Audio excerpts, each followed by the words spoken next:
Top quality और consistent performance के लिए सिर्फ सिल्वर पंप। टॉप क्वालिटी और कंसिस्टेंट परफॉर्मेंस के लिए सिर्फ सिल्वर पंप, नाम याद रखना। हेची दान देगा देवा तुझा विसरण व्हावा। खरं तर आपल्या विठ्ठल भक्तीची आहे ती किंवा विठ्ठलाची आस आहे ते प्रत्येकाच्या मनमंदिरात असते। वारी खरं तर महाराष्ट्राच्या संस्कृतीचं एक वेगळं लेणं आहे आणि हे वेगळं लेणं प्रत्येकजण आपापल्या परीने जपत असतो। महाराष्ट्राच्या कानाकोपऱ्यातून लाखो वारकरी आहेत ते आपल्या पंढरपूरच्या भेटीची आस मनामध्ये ठेवत जे आहेत ते पंढरपूरकडे जात असतात।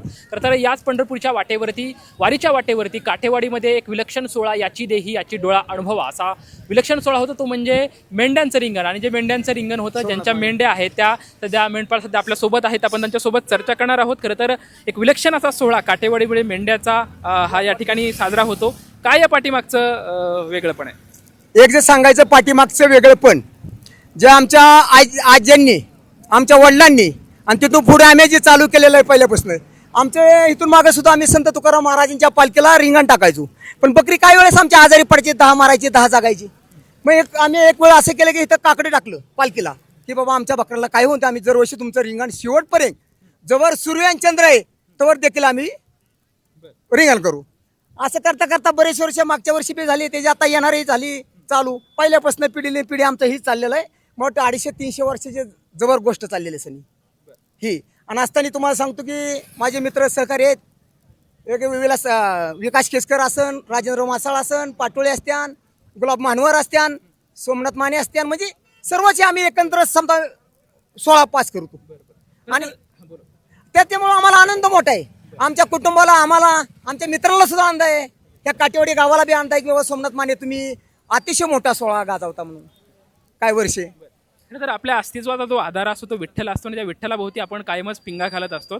आज ह्या रिंगणाच्या माध्यमातून ज्या मेंढ्या तुम्ही गोल रिंगण घालताय, तर विठ्ठलाला कोणती साथ घालताय, म्हणजे काय मागणं मागताय?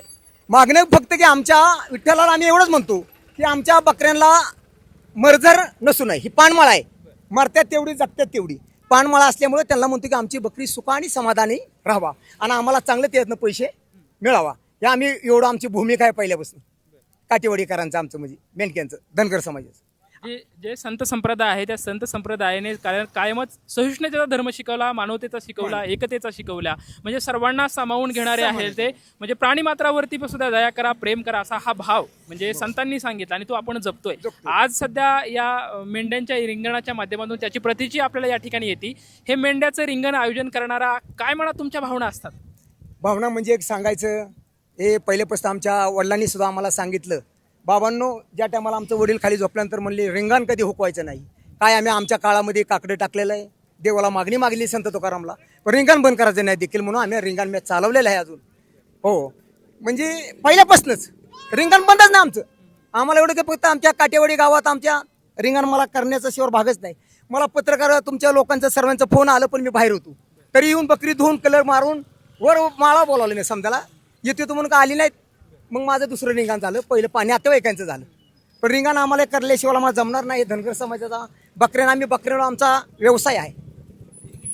तर पिढीजात परंपरेत हा आमचा व्यवसाय आहे आणि आमच्या वडिलांनी सांगितलं की रिंगण कधी चुकवायचं नाही आणि खरं तर हाच विचार मनात जोपासत प्रत्येक वेळेस आम्ही वारीची वाट पाहतो आणि वारी आल्याच्या नंतर रिंगण सोहळा साजरा करतो। त्या रिंगण सोहळ्याचा पाठीमागचा हेतू आहे की बकऱ्याला कुठलाही रोगराई होऊ नये, पावसाचं दाण चांगलं व्हावं आणि भरभरून मिळावं। खरं तर ह्या पाठीमागची त्याची भूमिका आहे असे हे मेंढपाळ जे आहे ते आपल्याला सांगत आहेत। कॅमेरामॅन अभिजित पिसेसोबत लक्ष्मण जाधव, TVN मराठी, काटेवाडी। संत